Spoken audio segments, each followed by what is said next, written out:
نحمده ونصلي على رسوله الكريم اما بعد فاعوذ بالله من الشيطان الرجيم بسم الله الرحمن الرحيم رب اشرح لي صدري ويسر لي امري واحلل عقدة من لساني يفقهوا قولي باب فضل صدقة الشحيح الصحيح لقوله تعالى فضل الصدقة فضل فضیلت صدقہ صدقے کی الشحیح شحیح کا لفظ جو ہے شح سے ہے شین ہے اور شح قرآن پاک میں بھی لفظ آتا ہے وَمَن یوق شح نفسہ جو اپنے نفس کے شح سے بچا لیا گیا. ایک ہوتا ہے بخل اور ایک ہوتا ہے شح. فرق یہ ہے کہ بخل صرف بخل ہوتا ہے جبکہ شح میں بخل کے ساتھ لالچ بھی ہوتا ہے. شحیح یعنی انسان زیادہ امیر ہونے کی لالچ رکھتا ہے اور اس وجہ سے وہ اپنا مال کسی کو نہیں دیتا, تو وہ کیا ہے, ایک طرح سے شح کی کیفیت اس میں آ گئی. الصحیح تندرست لقولہ تعالی وانفقوا مما رزقناکم اور خرچ کرو اس میں سے جو رزق دیا ہم نے تم کو, من قبل ان یأتی احدکم الموت اس سے پہلے کہ تم میں سے کسی کی موت کا وقت آ جائے. الآیت یعنی پوری آیت. وقولہ یا ایھا الذین آمنوا انفقوا مما رزقناکم اے لوگو جو ایمان لائے ہو خرچ کرو اس میں سے جو رزق دیا ہم نے تم کو, من قبل ان یأتی یوم لا بیع فیہ الآیت اس سے پہلے کہ وہ دن آ جائے کہ جس میں کوئی تجارت نہیں ہوگی, لا بیع فیہ ولا خلۃ ولا شفاعہ. یہاں تو نہیں لکھا لیکن یہ آیت آگے چلتی ہے جس میں کہ نہ کوئی دوستی کام آئے گی اور نہ سفارش کام آئے گی. تو دنیا میں ہی اپنے لیے خود کچھ کر لو. اور آپ دیکھیں کہ پوری کائنات کا یہ اصول ہے فطرت کا کہ ہر چیز اپنی ذمہ داری خود ادا کری. جیسے سورج ہے مثال کے طور پہ, تو سورج اگر خود نہیں چمکتا اور چاند کو کہہ دیتا ہے میری جگہ تم چمک جاؤ, تو کیا یہ ممکن ہے؟ نہیں ہو سکتا. ہم خود عمل نہیں کرتے آخرت کے لیے اور ہم اپنے بچوں کو کہہ دیں اچھا تم میرے لیے قرآن پڑھ کے رکھ دینا یا میرے لیے تم صدقہ کر دینا, تو اس میں یہ ہے کہ ایک حد تک تو وہ چیز فائدہ دے سکتی ہے لیکن اسی کو دے گی جس نے خود بھی کچھ کیا ہوگا, اور جس نے خود کچھ بھی نہیں کیا تو اس کے لیے صرف کوئی دوسرا کرے تو یہ ہو نہیں سکتا. حدثنا موسى بن اسماعیل حدثنا عبد الواحد حدثنا عمارة بن القعقاع حدثنا ابو زرعہ حدثنا ابو ہریرہ رضی اللہ عنہ قال جاء رجل الى النبی صلی اللہ علیہ وسلم ایک شخص نبی صلی اللہ علیہ وسلم کے پاس آیا, فقال اس نے کہا یا رسول اللہ اے اللہ کے رسول صلی اللہ علیہ وسلم ای الصدقۃ اعظم کون سا صدقہ سب سے بڑا ہے اجرن اجر میں, یعنی کس صدقے کو کر کے ہمیں اجر زیادہ ملے گا. اب دیکھیں صحابہ کرام کی حرص کہ مال خرچ کرنے سے پہلے یہ پوچھ رہے ہیں کہ کہاں کرے تو زیادہ ثواب ملے گا, کیونکہ ثواب کی نیت تھی نا, ورنہ خود دیکھ لیتے کہ ہمیں کہاں سے زیادہ ملے گا ہم وہاں کر لیں, کیونکہ ہمیں اگر دینا ہو تو ہم کیا سوچتے ہیں کہ ہمیں کہاں سے فائدہ ہوگا, کون ہم پہ مڑ کے احسان کرے گا, اور جو ہم پہ احسان نہ کرے ہم اس کو نہ دیں. نہیں, اگر اللہ کی خاطر دینا ہے تو پھر صرف یہ دیکھنا ہے کہ کس جگہ پر اجر اور ثواب زیادہ سے زیادہ مل سکتا ہے. جیسے دنیا میں آپ اپنا پیسہ کسی بھی بزنس میں انویسٹ کرنا چاہتے ہیں تو آپ کیا تلاش کرتے ہیں کہ کس بزنس میں کتنی مجھے آمدنی ہو سکتی, کتنا نفع زیادہ ہوگا. تو اسی طرح خرچ کرنے کے بھی بہت سے ذرائع ہیں, بہت سے طریقے ہیں, بہت سے اسباب ہیں, لیکن یہ معلوم کرنا کہ کس طریقے کا خرچ کیا ہوا کتنا زیادہ فائدہ اور ثواب دے گا وہ بھی ضروری ہے, ذمہ داری کی بات ہے. اور اس سے آپ یہ اندازہ لگا سکتے ہیں کہ پھر علم کا فائدہ کتنا ہے کہ جتنا جتنا انسان جانتا جاتا ہے. لوگ تو کہتے ہیں نا کہ جان لے گے تو پکڑ زیادہ ہو جائے گی, تو یہ بھی ایک دھوکہ ہے شیطان کا. انسان جان لیتا ہے تو جس کی نیت عمل کی ہوتی ہے اس کو زیادہ بہتر رستے مل جاتے ہیں ایک ہی نیک کام کرنے کے. مثلاً 10 روپے آپ خرچ کرتے ہیں, اگر زیادہ بہتر جگہ پر کریں گے تو زیادہ بہتر اجر آپ کو ملے گا. لیکن اگر آپ بس کر رہے ہیں کہ بس کرنا ہے یا رسم و رواج کے مطابق آپ کر رہے ہیں تو وہی 10 روپے ہو سکتا ہے کچھ بھی اجر نہ لائیں. تو اصل بات یہ ہے کہ انسان جس طرح اپنی دنیا کے نفع اور نقصان سوچتا ہے اسی طرح اپنی آخرت کے نفع نقصان کو بھی مد نظر رکھے. اور یہ سوال آپ کو کئی جگہ ملے گا کہ سب سے اچھا صدقہ کون سا ہے, اور آپ صلی اللہ علیہ وسلم نے بھی مختلف طریقہ کار بتائے اور مختلف چیزوں کو زیادہ اجر اور ثواب کا سبب بتایا. تو یہاں پر جو آپ نے بتایا وہ کیا ہے, قالا آپ نے فرمایا ان تصدقہ کہ تم صدقہ کرو, وانت صحیح اس حال میں کہ تم صحت مند ہو, صحیح ہو یعنی کوئی معذوری لاحق نہیں تم کو, طاقتور ہو, باہمت ہو, شحیح اور دل بھی اندر سے گھٹا ہوا ہے. شحیح یعنی بخل پہ دل آمادہ ہے اور لالچ بھی ہے ساتھ. ابھی اگر میں یہ نکال دوں گا تو وہ جو فلاں بزنس میں نے لگانا ہے وہ نہیں لگا سکوں گا, تو اچھا نہیں ایک دفعہ اس کو میں کر لوں تو زیادہ پھر نفع ملے گا تو میں زیادہ اللہ کی راہ میں دوں گا. اور ہو سکتا ہے کہ جب وہ زیادہ نفع وہاں سے آ جائے تو پھر آپ کو شیطان کے اچھا اب وہ مکان ایک خرید لو، اس کا کرایہ آئے گا تو پھر زیادہ صدقہ کرو، اور جب وہ کرایہ آ جائے اکٹھا، جیسے اسلام آباد میں مثلا 2-3 سال کا آپ کو مل جائے تو آپ کو اتنی بڑی اماؤنٹ ہے کہ اس سے تو میں ایک اور گھر خرید سکتی ہوں، اس میں سے جو نکلے گا وہ میں اللہ کی راہ میں کروں گی. تو یہ لالچ انسان کی کبھی بھی ختم نہیں ہو سکتی، اس بات کا انتظار نہیں کرنا چاہیے. اسی لیے امام بخاری نے اوپر آیت یہ لائی کہ انفقوا مما رزقناکم من قبل ان یاتی احدکم الموت، اس سے پہلے کر لو کہ موت آ جائے. کیونکہ انسان ایک سے ایک چیز بڑھاتا چلا جاتا ہے، لیکن وہ وقت پھر نہیں آتا کہ جس میں انسان اللہ کی راہ میں بھی دے. ہاں، اگر آپ اللہ کی راہ میں بھی نکال رہے ہیں اور ساتھ اپنے بزنس کو بڑھا رہے ہیں تو اس کو منع نہیں کیا گیا، وہ اپنی جگہ پر درست ہے. فرمایا کہ انت صحیح شحیح تخشى الفقر، تمہیں فقیر ہونے کا بھی خوف ہو، یعنی بہت زیادہ مالدار نہیں ہو، تم پورا ہے اور تم چاہتے ہو کہ اسے میں اور زیادہ نفع کمانے کے قابل ہو جاؤں. وتأمل الغنا، اور تمہیں غنا یعنی دولت کی، مالدار ہونے کی امید بھی ہے کہ اگر اسی پیسے کو تم دینے کی بجائے کہیں اور انویسٹ کرو تو تمہیں امید ہے کہ تم اور مالدار ہو جاؤ گے. تو یہ جو کیفیت اور سچویشن ہے انسان کی کہ جس میں انسان اپنے پیسے کو نہیں دے سکتا ان وجوہات کی بنا پر یا خرچ نہیں کرنا چاہتا، پھر انسان اپنے نفس کے ساتھ لڑ کر خرچ کرتا ہے تو اس صدقے کا اجر بھی بہت زیادہ ہے. اور اس سے یہ بھی پتہ چلتا ہے کہ ضروری نہیں کہ صدقہ خیرات صرف وہ کریں جن کے پاس بہت زیادہ ہو، وہ بھی کریں جن کے پاس تھوڑا ہے. کیونکہ کہتے ہیں کہ الغنا غنا النفس، غنا کیا چیز ہے؟ نفس کا غنی ہونا ہے، دل کا غنی ہونا. اگر دل غنی نہیں، دل میں لالچ ہے تو وہ لالچ تو مر کے بھی ختم نہیں ہوگی. ولا تمہل، اور دیر نہ کر، ٹال مٹول نہ کر، اپنے آپ کو مہلت پہ مہلت نہ دیتے چلے جاؤ. حتی اذا بلغت الحلقوم، یہاں تک کہ جان جب حلق کو پہنچ جائے، قلت لفلان کذا ولفلان کذا، پھر تم کہنے لگو کہ فلاں کو یہ دے دینا، فلاں کو یہ دے دینا، یعنی مرتے وقت پھر وصیتیں کرنے لگا جو عموماً ہم کرتے ہیں. فرمایا کہ اس چیز کا انتظار نہ کرو. وقد کان لفلان، وہ تو فلاں کا ہو ہی چکا، اگر تم نہ بھی کہو گے تو اب تو انہی میں تقسیم ہوگا، اب تو ان کو مل ہی جائے گا. اسی لیے آپ صلی اللہ علیہ وسلم نے ایک اور جگہ پہ فرمایا تھا کہ تم میں سے کون ہے جو اپنے مال سے زیادہ اپنے وارثوں کے مال سے محبت کرتا ہے؟ لوگوں نے کہا ہم میں سے ہر شخص اپنے مال سے محبت کرتا ہے. فرمایا تمہارا مال تو وہ ہے جو تم نے کھا کے ختم کر لیا، پہن کے پرانا کر دیا یا آگے جمع کروا دیا، اور باقی جو کچھ تم دنیا میں جمع کرتے چلے جا رہے ہو وہ تو تمہارے وارثوں کا ہے. تمہارے کام کیا آئے گا؟ وہ جو تم خود آگے دے رہے ہو. باب کا نام نہیں باندھا. حدیث ہے حدثنا موسى بن اسماعیل حدثنا ابو اوانا عن فراس عن الشعبی عن مسروق عن عائشة رضی اللہ عنہا ان بعد ازواج النبی صلی اللہ علیہ وسلم قلنا للنبی صلی اللہ علیہ وسلم، کہ نبی صلی اللہ علیہ وسلم کی بعض ازواج مطہرات نے پوچھا آپ صلی اللہ علیہ وسلم سے، اینا اسرع بک لحوقا، اینا کون سی ہم میں سے، اسرع زیادہ جلدی ہے، بکا آپ سے، لحوقا ملنے میں، یعنی آپ کے دنیا سے جانے کے بعد ہم میں سے کون پہلے آ کے آپ سے ملے گی. لحوق لحقہ ملحق کسی سے ہے. قالا آپ نے فرمایا اطولکن یدن، سب سے لمبی ہاتھوں کے اعتبار سے، یعنی جس کے ہاتھ سب سے لمبے ہیں.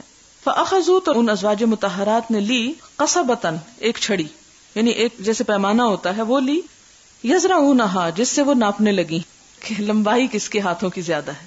فکانت سودۃ اطولہن یدن، حضرت سودا جو تھی ان کے ہاتھ سب سے لمبے تھے یعنی فزیکلی. فعلمنا بعد میں ہم کو پتا چلا، انما کانت طول یدہا الصدقہ، کہ ان کے ہاتھ کی لمبائی جو ہے وہ صدقہ ہے، کہ ہاتھ کی لمبائی سے مراد زیادہ دینے والی. اور یہ کہتے ہیں کہ حضرت زینب تھی، کیونکہ سب سے پہلے جب ان کا انتقال ہوا تو لوگوں نے کہا اچھا آپ کا مطلب یہ تھا. اور آپ صلی اللہ علیہ وسلم نے بھی ایک بات فرما دی اور لمبی چوڑی تشریح اور بحثیں نہیں کی اس پر، کیونکہ ہر بات کی اگر بال کی کھال اتاری جائے تو اس کا بعض اوقات لطف ختم ہو جاتا ہے. تو بہت سی چیزیں فوراً بتا دینے کی بجائے اس کو ٹھہر کے آپ صلی اللہ علیہ وسلم کا طریقہ تھا وہ بتاتے تھے، تاکہ ایک تجسس اور ایک طلب اور تڑپ باقی رہے. کیونکہ اگر ساری پیاس ختم ہو جائے تو خواہ کتنا ہی اچھا شربت پڑا ہو وہ اچھا نہیں لگے گا آپ کو. تو آپ صلی اللہ علیہ وسلم کی تعلیم کا جو طریقہ تھا اس میں یہ انداز بھی بہت غالب تھا کہ دیتے تھے لیکن سب کچھ ایک ہی وقت میں نہیں دیتے تھے. اور پھر آپ دیکھیں کہ اگر آپ ابواب کے اعتبار سے ایک ہی دن میں سب کچھ اکٹھا کر کے دے دیتے تو بعد کے لوگ پھر کوشش اور جد و جہد کر کے ان کو جمع کس لیے کرتے. اور امام بخاری 16 سال گھر سے باہر کیوں رہتے یہ کام کرنے کے لیے؟ یہ اس لیے ہوا تاکہ سب کو اس میں حصہ مل جائے. اور پھر اسی طرح یہ ہے کہ قرآن کا انداز بھی آپ دیکھیں. مثلا سورۃ البقرہ میں آپ نے قصہ آدم پڑھا, آگے بھی 3-4 جگہ پر آئے گا. تو اللہ تعالیٰ کیا یہ نہیں کر سکتے تھے کہ ایک دفعہ جب اتارا تو سارے کا سارا وہیں پر انڈیل دیتے اور پھر قرآن میں باقی بعد میں کبھی ذکر نہ کرتے؟ نہیں, قرآن ایک صرف علم کی کتاب بن کر نہیں آیا. قرآن ڈے ٹو ڈے لائف سے سچویشن کے مطابق ڈیل کرنا سکھاتا ہے. آپ قرآن کو جب کھولیں تو آپ کو محسوس ہوگا کہ اچھا یہ مسئلہ تو کل ہی مجھے پیش آیا تھا اور آج اس کا جواب مجھے مل گیا. اترا بھی ایسا ہی تھا اور آج بھی ویسا ہی ہے. اترا بھی ایک دن نہیں تھا, 23 سال میں اترا تھا, تھوڑا تھوڑا کر کے اترا تھا. اور آپ دیکھیں کہ ایک شخص کی عموماً شعوری عمر جو ہے 23 سال 30 سال کے درمیان ہوتی ہے. مثلا کچھ وقت بلوغت میں گزر جاتا ہے, کچھ بڑھاپے میں. اور درمیان کا حصہ کیا ہوتا ہے؟ جوانی کا زیادہ زیادہ 23-25 سال اتنا ہوتا ہے. اور یہی عمر جو ہوتی ہے انسان کی بھرپور طور پر ایک پریکٹیکل لائف, عملی زندگی ہوتی ہے. ایک عملی زندگی میں انسان کو کیا کرنا چاہیے, ان مسائل سے کیسے نبٹنا چاہیے, اس کا طریقہ یہ بتا کہ قرآن کو ساتھ ساتھ پڑھتے چلے جاؤ, ساتھ ساتھ رکھو. اور آپ دیکھیں گے کہ ہر روز جو مشکلیں ایک طرف پیش آتی ہیں, ذہن میں باتیں آتی, دوسری طرف قرآن جو ہے ان کو بول کے بتا دیتا ہے. اور یہی اس کا دراصل معجزہ ہے. وکانت اسرعنا لحوقا بہ, اور وہ تھی ہم سے زیادہ بہت جلد آپ سے ملنے والی. وکانت تحب الصدقہ, اور وہ صدقے کو بہت پسند کرتی تھی. وہ حدیث پھر یاد کر لیں کہ کچھ لوگ قیامت کے دن باب الصدقہ سے, کچھ باب الریان, کچھ باب الصلاۃ سے بلائے جائیں گے. تو ہر شخص میں ایک خاص خوبی ہوتی ہے. کچھ لوگ دینے میں بہت اچھے ہوتے ہیں اور کچھ صرف لینا جانتے ہیں. کہا یہ جاتا ہے کہ حضرت زینب جو تھی یہ اپنے ہاتھ کی کمائی کیا کرتی تھی, کچھ کاٹتی تھی, یہ جو سوت وغیرہ کاٹتی تھی, محنت مشقت کرتی, اور اس سے جو ملتا وہ اللہ کی راہ میں خرچ کرتی تھی. اب آپ کہیں گے کہ اچھا جب تک عورت گھر سے نہ نکلے اور کچھ کمائے نہ, وہ صدقہ نہیں کر سکتی. تو بات یہ نہیں ہے. بات یہ ہے کہ جس کو وقت ملے, جس کے اندر کوئی صلاحیت ہے اور وہ خود کام کر سکتی ہے, وہ کرے. تو جو اپنی کمائی سے وہ دے گی اس کا اجر کہیں زیادہ ہوگا بنسبت اس کے جو انسان صرف شوہر کے مال سے خرچ کرے. اور اپنی کمائی میں والدین کی طرف سے ملا ہوا جہیز بھی ہو سکتا ہے, مہر بھی ہو سکتا ہے, وراثت میں سے بھی کچھ ہو سکتا ہے, شوہر کی طرف سے ملے ہوئے گفٹس بھی ہو سکتے ہیں گولڈ وغیرہ کی شکل میں.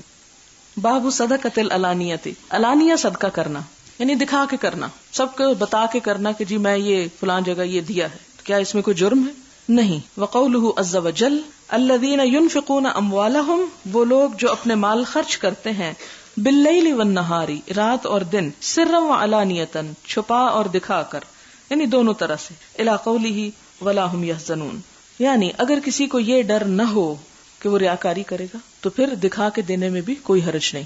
دکھا کے دینے کا بھی ایک فائدہ ہوتا ہے. کسی کو جب یہ پتا چلتا نا آپ نے یہ دیا اللہ کے راستے میں, تو کہتے ہیں اچھا ہم پیچھے رہیں, ہم بھی دیں گے. تو آپ کو دیکھ کر جو بھی دے گا تو اس کا ثواب آپ کو بھی ملے گا, کیونکہ آپ اس کام کی ابتدا کرنے والے تھے. آپ نے لوگوں کو خیر کی راہ اپنے عمل سے دکھائی کہ یہ ہو سکتا ہے, کیا جا سکتا ہے. ورنہ بعض اوقات یہی پتہ نہیں چلتا کہ کیا دیں اور کیا نہیں دیں, اور کتنا دیں اور کیسے دیں اور کہاں دیں. یہ بھی تو ہوتا ہے نا. فطری طور پر انسان نقال ہے, بندر سے قریب تر ہے, تو جب وہ دیکھتا ہے کہ دوسرا کچھ کر رہا ہے تو وہ بھی شروع کر دیتا ہے. باب صدقۃ السر, چھپا کے صدقہ کرنا, کہ اگر انسان کو یہ ڈر ہو کہ میں نے اگر دکھا کے دیا تو یہ نہ ہو دوسروں کا ثواب لیتے لیتے اپنا بھی گنوا بیٹھوں, تو میں تو اپنی نیت پہ کنٹرول نہیں کر سکتی, اس لیے بہتر ہے چھپا کر ہی دوں. تو یہ بھی بہت اچھا ہے. وقال ابو ہریرہ رضی اللہ عنہ, حضرت ابو ہریرہ سے روایت ہے نبی صلی اللہ علیہ وسلم, ورجل تصدق بصدقۃ, ایک شخص نے اس طرح صدقہ دیا, فاخفاها, اسے چھپایا, حتی لا تعلم شمالہ ما صنعت یمینہ, حتیٰ کہ اس کا بایاں ہاتھ نہیں جانتا کہ اس کے دائیں نے کیا کیا, بالکل خفیہ. وقولہ تعالی ان تبدوا الصدقات فنعما ہی, کہ اگر تم صدقوں کو ظاہر کر کے دو گے, فنعما ہی, تو وہ کتنے اچھے ہیں. وان تخفوها, اور اگر تم ان کو چھپا کے دو گے, وتؤتوها الفقراء, اور تم ان کو فقراء کو دو گے, فهو خیر لکم, تو وہ بھی تمہارے لیے بہتر ہیں. الآیت, یعنی دونوں طرح سے صدقہ دیا جا سکتا ہے. باب اذا تصدق علی غنی وهو لا يعلم, اگر انسان لا علمی میں کسی امیر انسان کو کچھ دے دے, یعنی صدقہ تھا, اسے نہیں پتا تھا کہ دوسرا شخص ضرورت مند ہے یا نہیں, اور اس کو دے بیٹھا, بعد میں پتا چلا کہ وہ تو مستحق ہی نہیں تھا. ایسی صورت میں کیا دینے والے کو کوئی ثواب نہیں ملے گا؟ آئیے دیکھتے ہیں کیا ہے. حدثنا ابو الیمان اخبرنا شعیب حدثنا ابو الزناد عن الاعرج عن ابی ہریرہ رضی اللہ عنہ ان رسول اللہ صلی اللہ علیہ وسلم قال, آپ صلی اللہ علیہ وسلم نے فرمایا, قال رجل, ایک شخص نے کہا, لأتصدقن بصدقۃ, میں ضرور صدقہ کروں گا کچھ صدقہ. فخرج بصدقتہ, تو تو وہ اپنے صدقے کے ساتھ نکلا، یعنی صدقہ لے کے گیا. فوضعها فی ید سارق، تو اس کو ایک چور کے ہاتھ میں رکھ دیا. اسے نہیں پتا تھا یہ چور ہے تو اسی کو دے دیا. فاصبحوا، تو صبح ہوئی، یتحدثون، لوگ باتیں کرنے لگے. تصدق علی سارق، کہ ایک چور کو صدقہ ملا ہے، یعنی کسی نے چور پہ صدقہ کیا ہے. فقال اللہم لک الحمد، تو اس شخص نے کہا یا اللہ تیری مرضی، سب تعریف تیرے ہی لیے ہے. اللہم لک الحمد لأتصدقن بصدقہ، اچھا میں پھر ضرور صدقہ کروں گا. وہ تو چور کو چلا گیا، اب میں پھر کروں گا. فخرج بصدقتہ، اپنا صدقہ لے کے نکلا. فوضعها فی ید زانیۃ، تو ایک زانیہ عورت کے ہاتھ پہ رکھ دیا. یعنی لا علمی میں اس نے سمجھا بڑی ضرورت مند ہے، بعد میں پتا چلا کہ وہ تو ضرورت مند نہیں تھی. فاصبحوا یتحدثون، صبح ہوئی تو لوگ باتیں کرنے لگے. تصدق اللیلۃ علی زانیۃ، کہ آج رات ایک زانیہ عورت کو صدقہ ملا. یہ شخص تو چھپ کے نکلا تھا نا، اندھیرے میں دینے کو. مثلاً آپ دیکھیں کہ آپ کسی کو دینا چاہتے ہیں، آپ کسی سے ڈسکس بھی نہیں کرنا چاہتے اور چپکے سے کسی کو دے دیتے ہیں، اور پھر آپ کو پتا چلتا ہے، کیونکہ اگر آپ کسی کو بتا کے دیں گے تو ہو سکتا ہے وہ دوسرا آپ کو بتا ہی دے کہ نہیں اس کو نہیں لگتا. تو ایسی صورت میں اس طرح کی غلطی ہو سکتی ہے. فقال اللہم لک الحمد علی زانیۃ، اچھا اللہ تیرے ہی لیے ساری تعریف ہے، تیرا شکر ہے کہ ایک زانیہ کو خیرات دے دی میں نے. لأتصدقن بصدقہ، میں ضرور ایک صدقہ کروں گا. فخرج بصدقتہ، وہ اپنا صدقہ لے کے نکلا. فوضعها فی ید غنی، تو ایک امیر آدمی کے ہاتھ میں پھر دے دیا اس نے. فاصبحوا یتحدثون تصدق علی غنی، لوگوں نے صبح کہا کہ ایک غنی انسان یا مالدار انسان کو صدقہ دے دیا گیا. فقال اللہم لک الحمد علی سارق وعلی زانیۃ وعلی غنی، اللہ تیرا ہی شکر ہے کہ میں جب بھی صدقہ کرتا ہوں تو کبھی چور کو مل جاتا ہے، کبھی زانیہ کو مل جاتا ہے، کبھی کسی مالدار کو مل جاتا ہے. تو شاید مجھے تو توفیق ہی نہیں دے رہا کہ میں اصل جگہ پہ جا کے دوں. یعنی اس کا ایک طرح سے شکوہ تھا. فأتی فقیل لہ، تو اس کے پاس کوئی آیا اور کہنے لگا اما صدقۃ علی سارق، تمہارا جو چور پہ صدقہ تھا، فلعلہ ان یستعف عن سرقتہ، تو ہو سکتا ہے کہ وہ چوری سے باز آ جائے. واما الزانیۃ، اور زانیہ، فلعلها ان تستعف عن زناها، تو زنا سے بچ جائے. واما الغنی، اور غنی کا تعلق ہے جہاں تک، فلعلہ ان یعتبر، ہو سکتا ہے کہ اس کو عبرت ہو، فینفق مما آتاہ اللہ، تو اللہ نے جو کچھ اسے دیا ہے وہ اس میں سے خرچ کرے. تو اس سے کیا پتہ چلتا ہے کہ لا علمی میں اگر کسی غیر ضرورت مند کو بھی کوئی چیز مل جاتی ہے تو دینے والے کا دینا قبول ہو جاتا ہے. بعض اوقات آپ دیکھیں کہ شیطان ہمارے دل میں یہ خیال ڈالتا ہے کہ ہم نہیں دیتے، ہمیں نہیں پتا کہ فلاں شخص کرے گا کیا اس کے ساتھ، اور بہت فراڈ ہے، یہ سب فقیر جو ہیں یہ جھوٹے ہیں اور کوئی ان کو ضرورت نہیں، اور یہ سب باتیں بناتے ہیں، اور شیطان ایسی ایسی باتیں دل میں ڈال کے صدقے سے انسان کو روک دیتا ہے. تو ہمیں دوسروں کے ظاہر پہ معاملہ کرنا چاہیے. اپنی طرف سے اگر کوئی شخص ضرورت مند نظر آتا ہے تو ہمیں دے دینا چاہیے، یا اگر کوئی مثلاً جمع ہی کر رہا ہے تو جو ہم دینا چاہتے ہیں ہم نے دے دیا، ہماری ذمہ داری اتر گئی، ہمارا فرض پورا ہو گیا. اب ذمہ داری کس پہ جا پڑی؟ جو وصول کر رہا ہے. اگر کوئی غیر ضرورت مند ہے اور صدقہ لے رہا ہے، آپ کو ثواب مل جائے گا. پکڑ کس کی ہوگی؟ جس نے ضرورت کے بغیر لیا. اگر کوئی کسی کار خیر کے لیے جمع کر رہا ہے تو آپ نے دے دیا اور اس نے کار خیر میں لگانے کی بجائے کسی کار شر میں لگا دیا، آپ کا صدقہ ہو گیا، آپ کو اپنی نیت اور اپنے عمل کا پورا پورا اجر مل گیا. پکڑ کس کی ہوگی؟ دوسرے کی ہوگی جس نے اس صدقے کے ساتھ ناانصافی برتی. لہذا اس بیریئر کو ختم کر دیا گیا کہ کوئی شخص صرف اس شک اور وہم اور خیال میں مبتلا ہو کر صدقہ نہ کرے کہ پتہ نہیں وہ اس کا اہل تھا بھی یا نہیں. نہیں، اپنی طرف سے تحری کر لینی چاہیے، کوشش کر لینی چاہیے، ارادہ اور نیت رکھنی چاہیے کہ میں نے بہترین جگہ پہ کرنا ہے. لیکن اگر اس کے باوجود آپ کا خیال عمل میں نہیں آتا، اس کے برعکس کچھ ہو جاتا ہے، تو آپ کی پکڑ نہیں، آپ کو اجر مل جائے گا. یہ دراصل صدقہ دینے کے بعد انسان کو اطمینان رکھنا چاہیے، کیونکہ بعض اوقات ایسا ہوتا ہے نا، انسان کہیں پر دیتا اور دوسرے اس کو ورغلاتے ہیں، تم نے وہاں دے دیا، ان کو تو ضرورت ہی نہیں، ضائع ہی کیا تم نے، ان کو نہ دیتے فلاں جگہ دیتے. تو ایسی صورت میں انسان پھر سوچتا ہے اچھا پتہ نہیں اب مجھے ثواب ملے گا یا نہیں. کسی کی باتوں میں نہ آئے. جب آپ نے دے دیا، آپ نے دے دیا، آپ نے جس نیت سے دیا تھا، جس چیز کو سامنے رکھ کر دیا تھا، آپ کو اسی کا اجر مل جائے گا. باب اذا تصدق علی ابنہ وہو لا یشعر، کہ جب کوئی صدقہ دے دے اپنے ہی بیٹے کو اور اس کو پتہ ہی نہ ہو تو اس صورت میں کیا ہوگا. یعنی ویسے تو زکوٰۃ یا فرض صدقہ اپنی اولاد کو نہیں دیا جا سکتا، کیونکہ اولاد کی کفالت ایک مرد کے ذمے ہے، فرض ہے. لہٰذا اگر کوئی شخص اپنے ہی زکوٰۃ نکال کے اپنے گھر میں خرچ کر دے تو میرا خیال ہے پھر باہر تو کچھ بھی نہ جاتا. تو اس لیے اولاد والدین کو اور والدین اولاد کو صدقہ نہیں دے سکتے.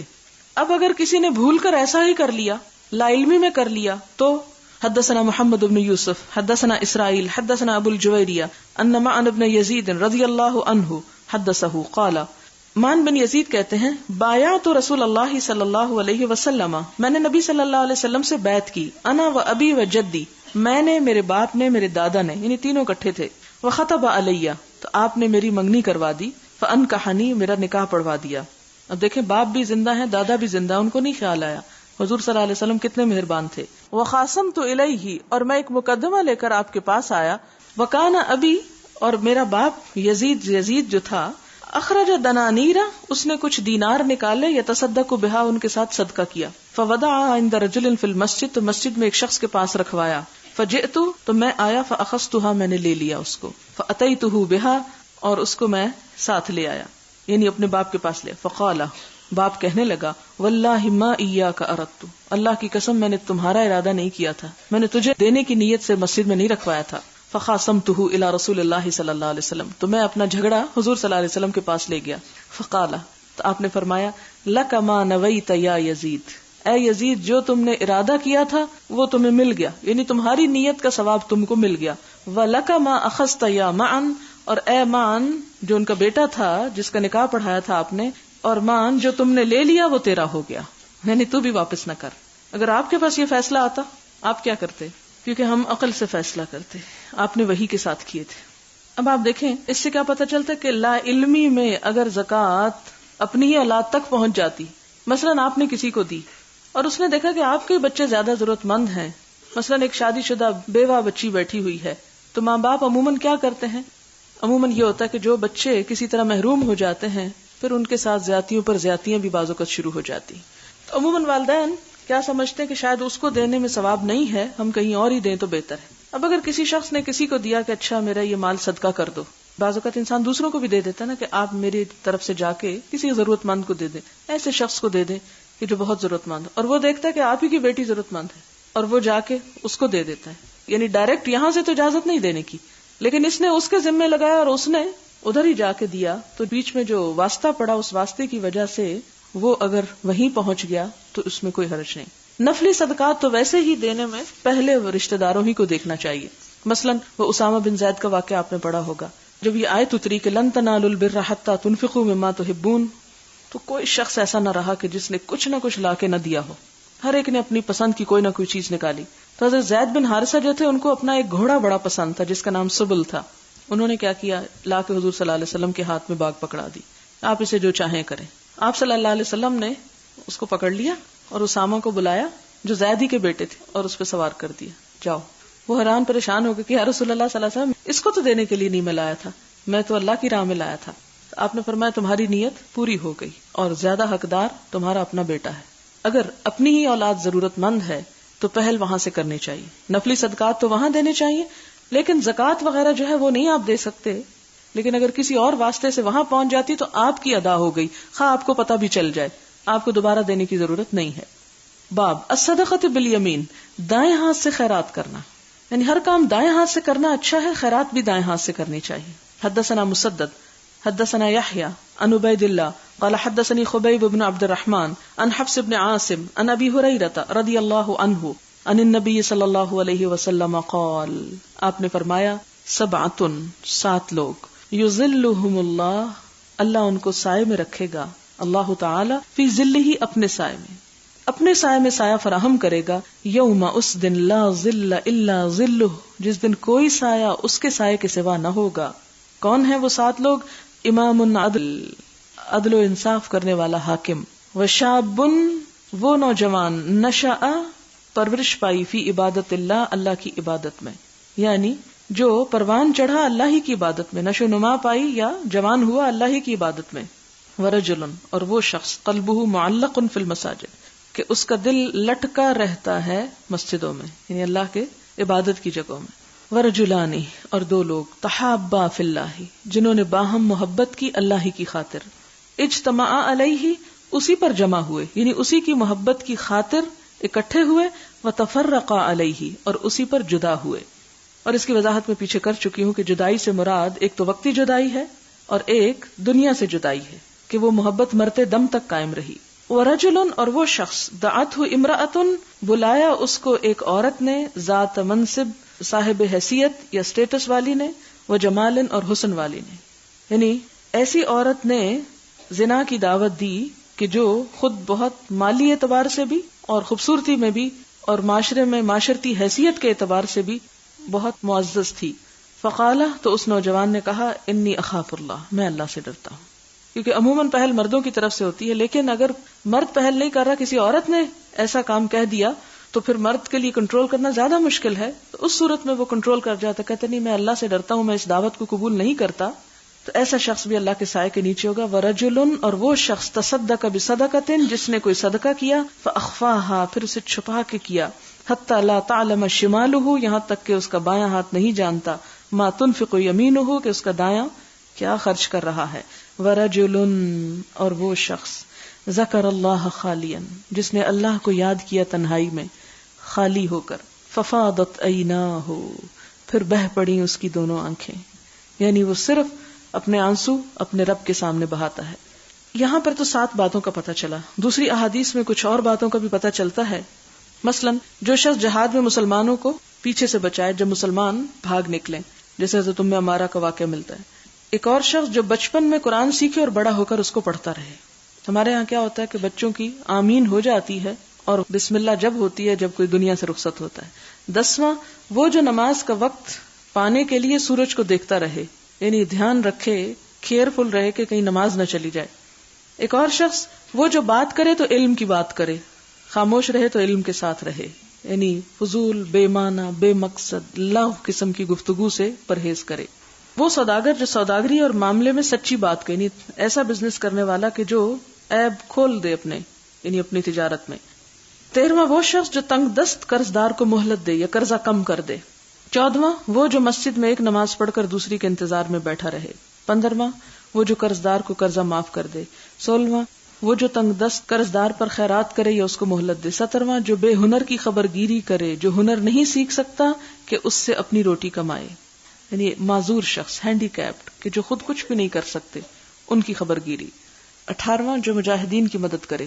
19واں جو تنگ دست قرض دار کی مدد کرے. 20واں جو مکاتب کی مدد کرے، یعنی غلام آزاد ہونا چاہے مال دے کر تو اس کو صدقہ وغیرہ دے. 21واں جو غازی کے سر پر سایہ کرے. غازی کے سر پر سایہ سے مراد یہ ہے کہ اس کو آرام اور کمفرٹ پہنچائے. 22واں جو تکلیف کے وقت وضو کرے جب دل نہ چاہ رہا ہو. 23واں جو اندھیرے میں مسجد کو جائے، خصوصاً فجر اور عشاء کی نماز کی طرف اشارہ ہے. 24واں جو بھوکے کو کھانا کھلائے. 25واں جو بھوکے کو پیٹ بھر کر کھلائے. 26واں جو سوداگر خرید و فروخت میں جھوٹی تعریف یا جھوٹی برائی نہ کرے اور گرانی کی خواہش نہ کرے، یعنی چیزوں کو مہنگا کر کے نہ بیچے. 27واں جس کے اخلاق اچھے ہوں، مسلمان اور کافر سب کے ساتھ، صرف مسلمانوں کے ساتھ نہیں کافروں کے ساتھ بھی. 28واں جو یتیم کی پرورش کرے. 29واں جو بیوہ کی پرورش کرے. اور ان کے علاوہ بھی کچھ اور لوگ ہیں جن کا ذکر آتا ہے کہ ایسے اچھے عمل کرنے والے قیامت کے دن اللہ تعالیٰ کی خاص عنایت اور رحمت کے تلے ہوں گے.